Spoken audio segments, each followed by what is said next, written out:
Šalom, labvakar visiem! Prieks jūs redzēt. Šovakar mēs drusciņi izmainīsim mūsu tēmu. Mums ir palikušas vēl apmēram 4 lapas puses, līdz mēs pabeigsim Kuzari grāmatu, Kuzari grāmatas 1. nodaļu.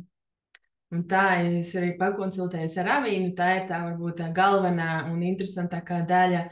Tad es vēl apsvēršu, vai mēs turpināsim vai nē. Katrā ziņā pēc 1. nodaļas Kuzari ķēniņš nolem pieņemt jūdaismu. Bet tagad, kad mēs esam pirms Roša Šanā, pirms tiesas dienas, kad radītājs visu pasauli izvērtē uz svariem savā priekšā un nolem, kāda būs mūsu nākamā gads, kāds būs mūsu, kurš dzīvos, kurš nē, kurš uzslims, kāds finansiālais stāvoklis. Viss tiek noslemts šī Roša Šanā, šī jaunajā gadā, kas būs apmēram pēc 2 nedēļām. Un mēs vēl nākamajā lekcijā runāsim drusciņ vairāk par tradīcijām, kādas ir tieši Roša Šanā. Es ceru, ka vīrs arī varēs mums no šofaru pūst nodemonstrēt un tā visu to atmosfēru izjust. Bet šodien es vēlos runāt pirms tieši par atgriešanos no grēkiem, jo faktiski tas ir tas, ko mēs darām, gatavoties pirms mūsu jauno šo gadu.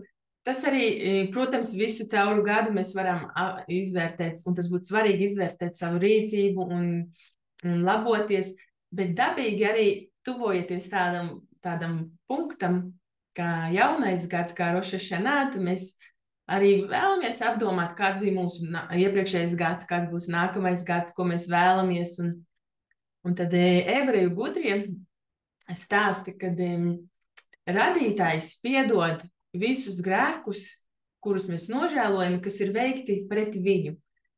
Es pat nezinu, tur varbūt es nepateicos radītājiem, varbūt es lūdzu mazāk vai nelūdzu, vai biju nepateicīga. Kaut kāds tāds ir tieši pret radītāju, ja mēs tās nožēlojam, radītājs piedod viņus uzreiz. Bet, ja ir lietas starp cilvēkiem, tad to Dievs nevar piedot šī tiesas dienā, un tas ir jāizlīgs ar cilvēkiem pašiem. Un par to es vēlos drusciņu vairāk paplašināt šovakar.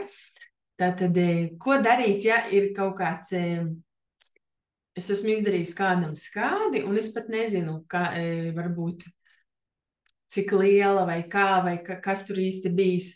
Vajadzētu vērsties pie cilvēka un viņam atmaksāt šo zaudējumu, palūgt piedošanu, uzņemties atbildību. Bet ko darīt, ja ir situācija, kad es nezinu šo cilvēku? Piemēram, viss tāds biežāk vismaz Izrēlā gadās, iebuktēju kādam mašīnu un aizmuku, nobijos, nezināju, ko darīt, piemēram. Un es nezinu, es nevaru atrast šo cilvēku, es viņam nevaru atmaksāt šo zaudējumus. Tad varētu būt dažādi varianti, ka varētu samaksāt varbūt kādam citam vai kaut kādos ziedojumos vairāk vai palīdzēt. Šalom, Timofej, mēs runājam par atgriešanos no grēkiem par Elul mēnesi.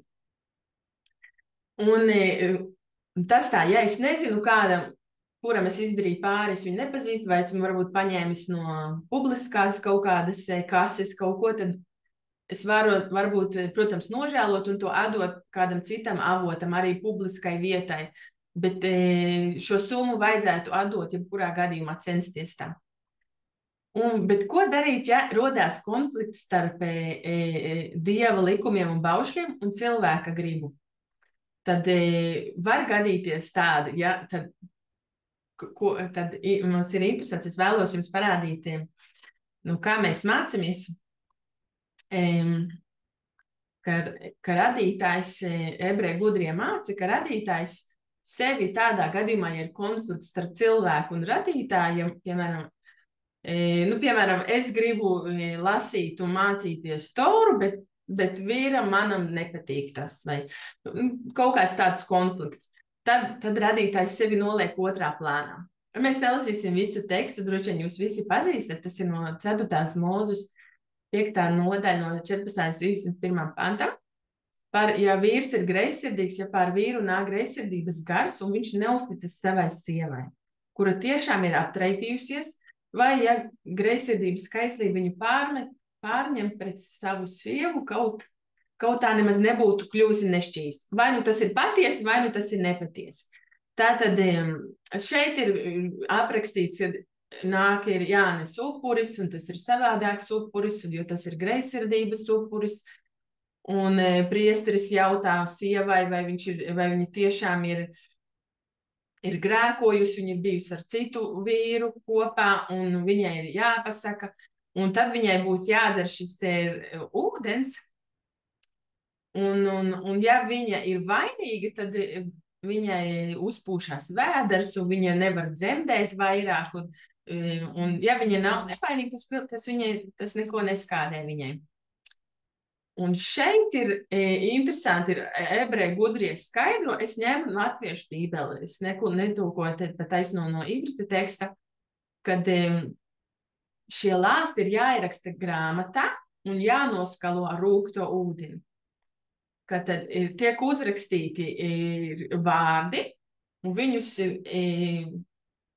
noskalo, te ir rakstīts noskalo, viņus tā kā sadrupina viņus, un viņa ir jāieliek šajā ūdenī, ko tā sieva dzer. Un ebreju rabīni māca, ka tas ir Ašem vārds, kuru nekādā gadījumā nedrīkst izdzēst.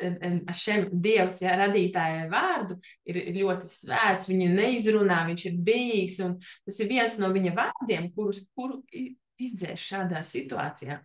Un ebreju gudrie māca, tas ir ļoti liels tāds piemērs un paraugs, ka tieši radītājs visu varenais noliks sevi otrā plānā un būs ar mieru izdzēst savu vārdu, lai būtu mājās miers, lai būtu starp cilvēkiem miers.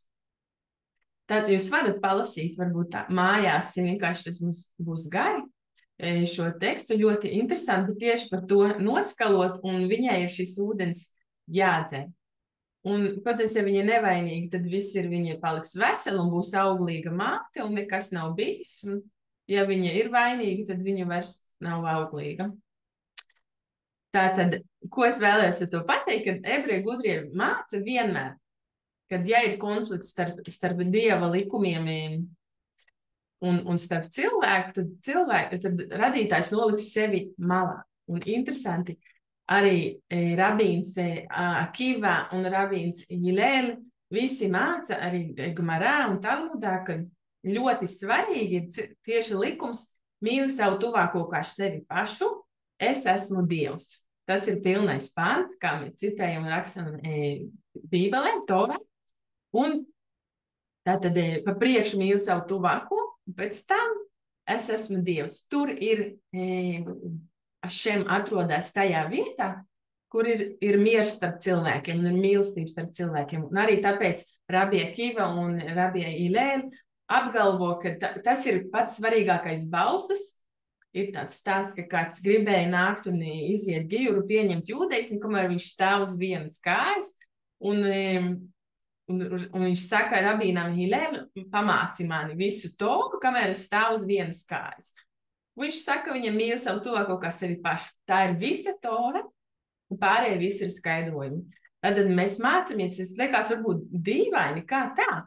Ja radītājs, ja mēs likums būtu mīli savu radītāju vai kalpot radītājiem, tad, protams, es mīlu radītāju, es pildīšu visus likumus, un es pildīšu arī šo likumu.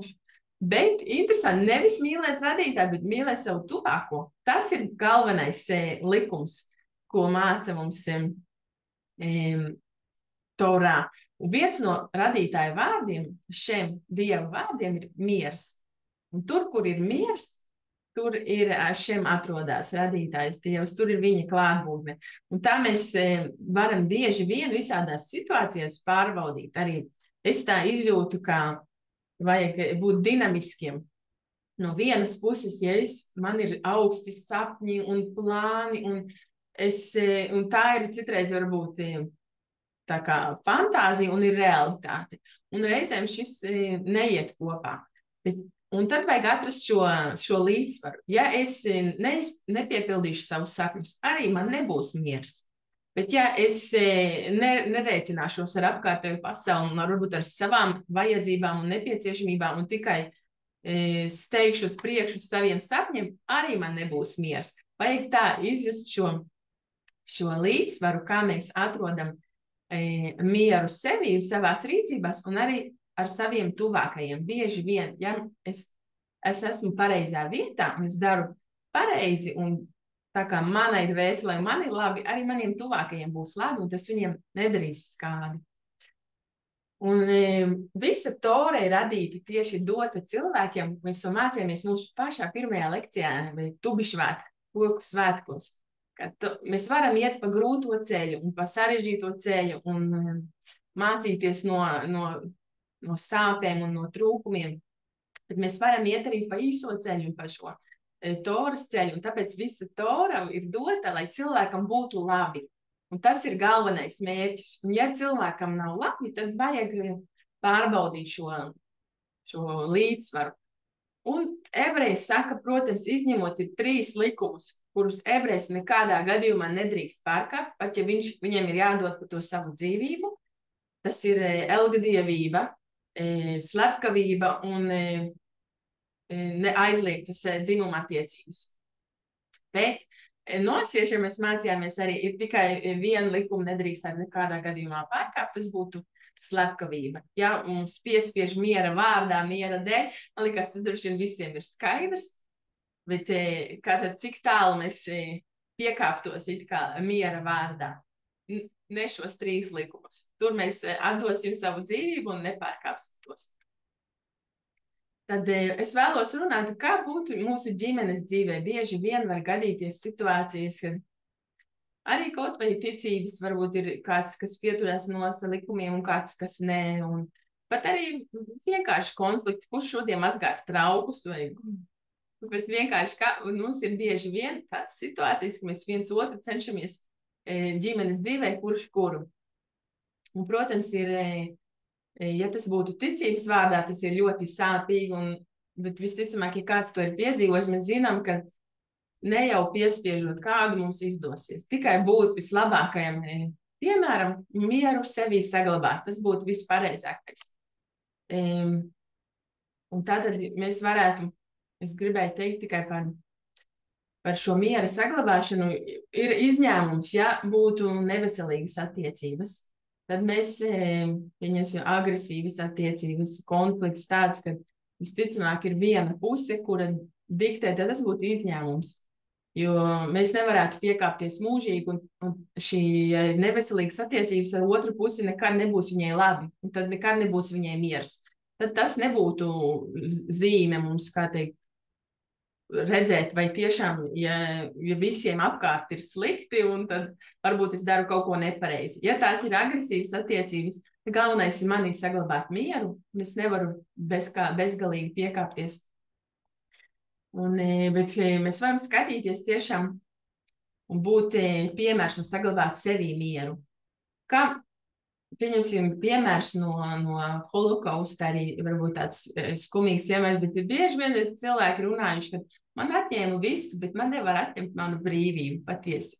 Var fiziski vai kā. Tas patiesībā mūsu pašu emocijas, mēs esam paši atbildīgi par tām, un tās varbūt tikai mēs par to nesam atbildību, un tas ir iespējams. Protams, tas ir varbūt tā, kā teikt, filosofiski teikt, bet kā mēs to praksē varam darīt, ja tiešām no manas dzīves.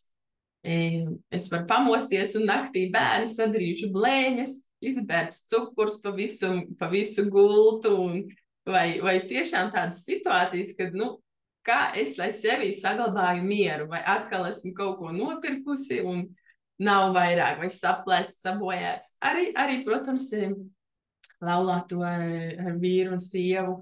Tu man nepalīdzi, vai tu šitā, vai, protams, mums ir visi tādi konflikti, kā es saglabāju sevī mieru. Tad interesanti ir, ir tas, kad ir ebreju māca, kad tā, mēs vēlētos, mēs arī varbūt pēc uz arī grāmatas studētu par 13 ticības pamatlikumiem. Jūdaismā, ebreju ticības pamatlikumiem tas ir ļoti svarīgi saprast, un tur ir ļoti daudz tādas gudrības. Un pats galvenais, īsi sakot, itin viss ir no radītāja. Nav nekā tāda, kas būtu no kaut kāda cita spēka. Nekā, jo tas būtu pretrunīgi ticībai vienam dievam.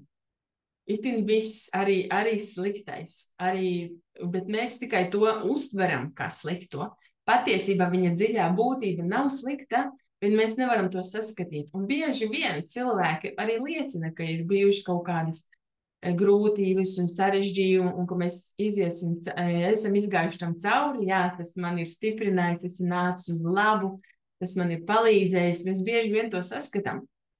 Un tieši šajā grūtības brīdī tā ir liela pazemība un uzticība visu varenajam.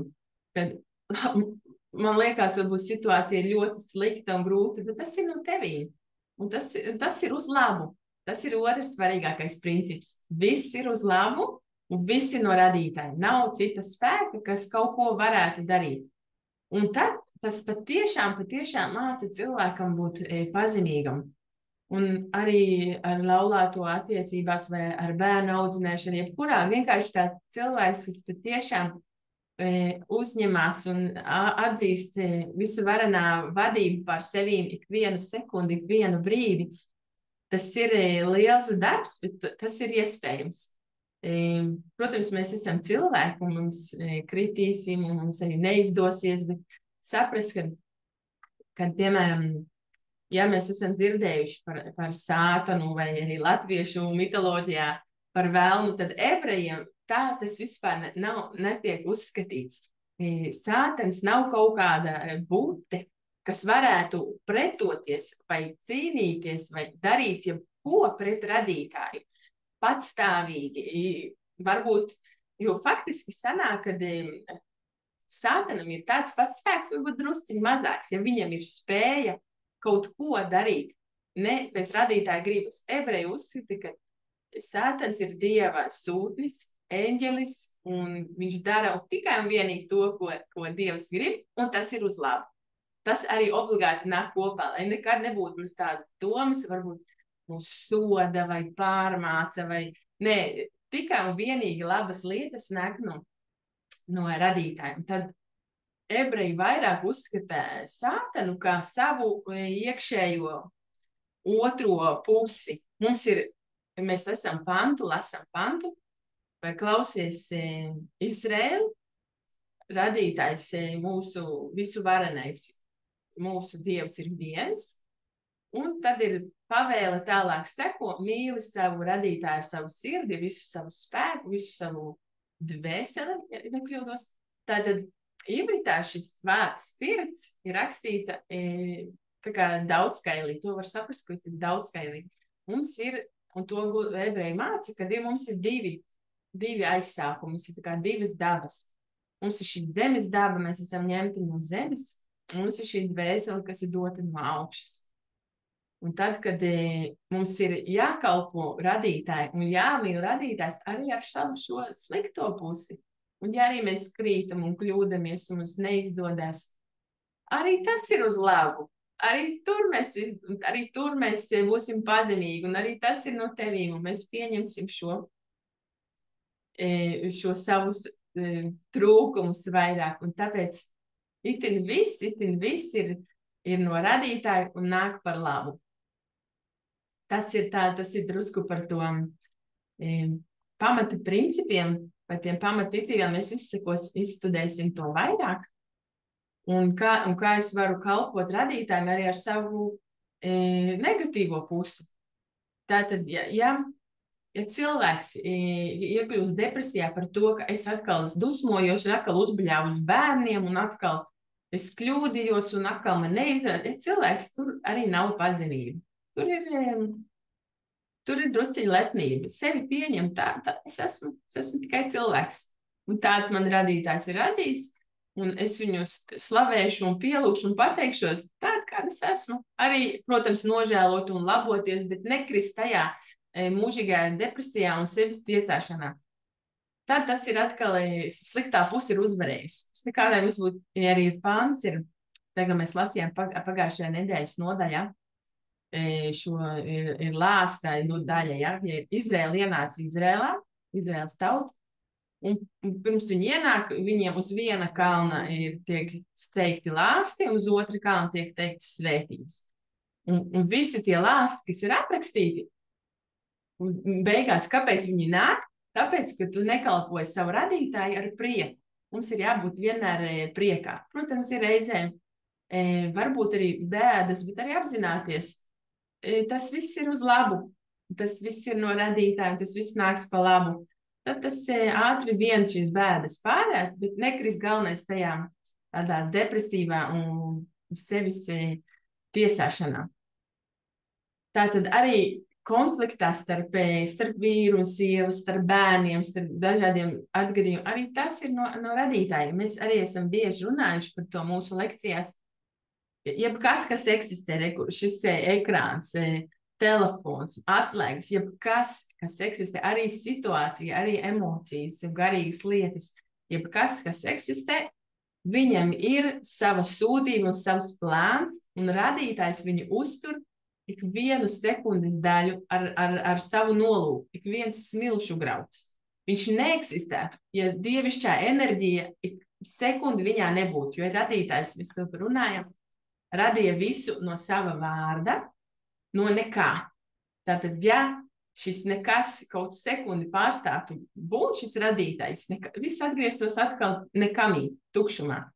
Ik vienu lietu radītājs uztur, ik vienu, un tad mēs varam apzināties, ka viss ir no Dieva un viss ir uz labu, un arī kaut konfliktu situācijas. Apzināties, šie bērni un šis vīrs, tu man devis, un tas ir pirmā stadija varbūt būt saprast, pieņemt, jā, tas ir uz labu, tas ir no Dieva, un man ir ko mācīties un būt pazemīgam. Es varbūt nesaprotu, es tiešām nesaprotu, kā tas var būt uz labu. Bet es zinu, pēc laika es sapratīšu, un es zināšu, ka tas tiešām nāca par labu. Un otra stadija būtu censties saprast, ko es varētu varbūt mācīties no šī. Kāpēc man šī situācija satrauc? Bieži vien tas būtu kaut kādas vēlme kontrolēt, vēlme izjust vairāk,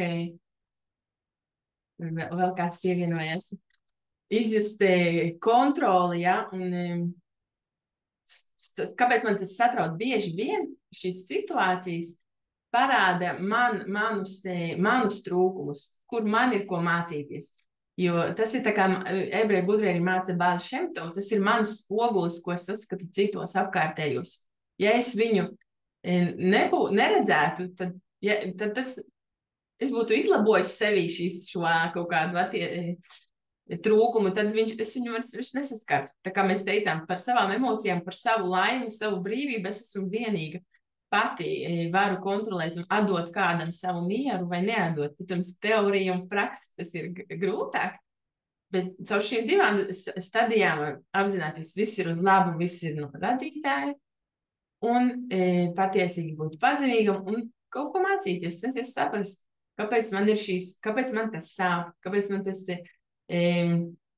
satrauc. Un, protams, beigās arī svarīgi pateikties radītājiem. Mūsu ebreju gudrie māca, ka vienmēr arī ebrejiem jāpasakās gan par labu, gan par sliktu, tieši tādā pašā līmenī. Protams, tas ir arī grūti, bet mēs uz to tiecamies, un arī pierasim, ka cilvēks nomirst. Ir braha, ir svētība, ko cilvēks saka. Ebreji saka, baruch dajanēmēt, baruch svētīts, taisnīgais, patiesais tiesnesis. Tas ir, un vienmēr pateikties, un vienmēr uz labu pateikties, paskatīt, ka tas ir uz labu, ko es varu no tā mācīt, un arī, ja man neizdodas uzreiz saprast, ko es varu no šīs lietas mācīties, bet arī jau vienkārši aizdomāties, tas jau vien palīdzēs saprast, ka tas ir mans kaut kāds.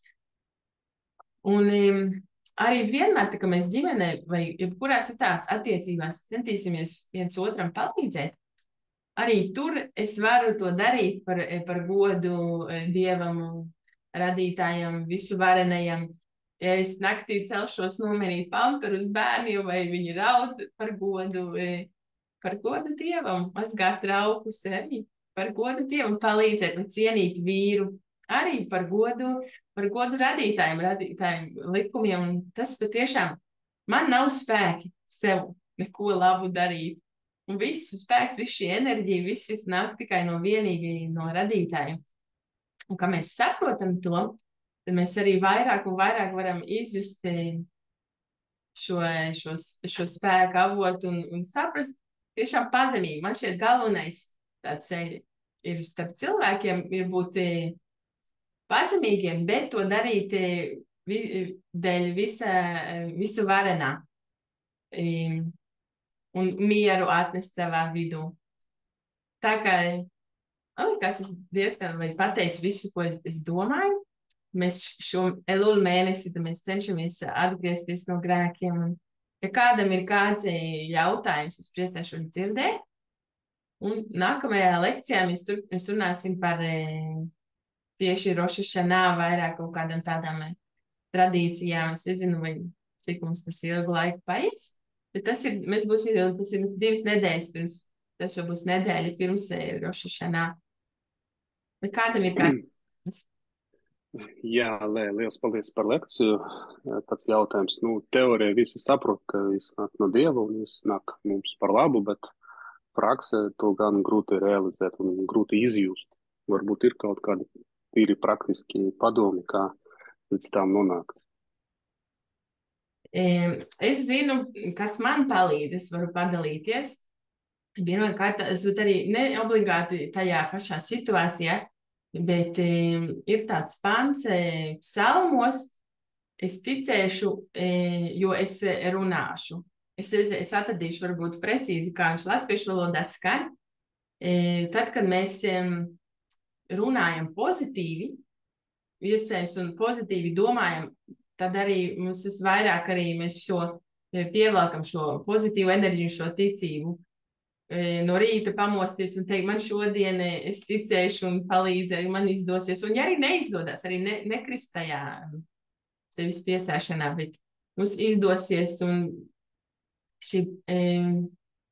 man liekas, tikai un vienīgi praksa, un citreiz arī varbūt pēc situācijas, varbūt es tur dusmojos vai sabļāvu, vai arī pēc situācijas apdomāt šo domu. Jā, tas bija arī no radītāja, tas ir uz labu. Un nākamreiz man izdosies. Galvenais nekrist depresijā. Tā. Paldies.